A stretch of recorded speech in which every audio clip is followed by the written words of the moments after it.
First, we have to take the temperature measurement of the return air down underneath the house, which is 68 degrees.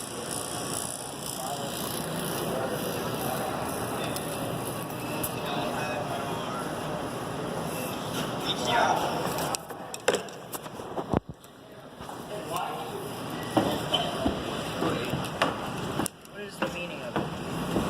Hey, what's up? And then we take the supply measurement up here,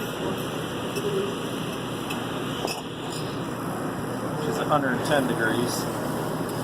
And then we subtract that number we got down there from the 110. And then we find the BTU rating of this unit, which is 64,000 BTUs an hour.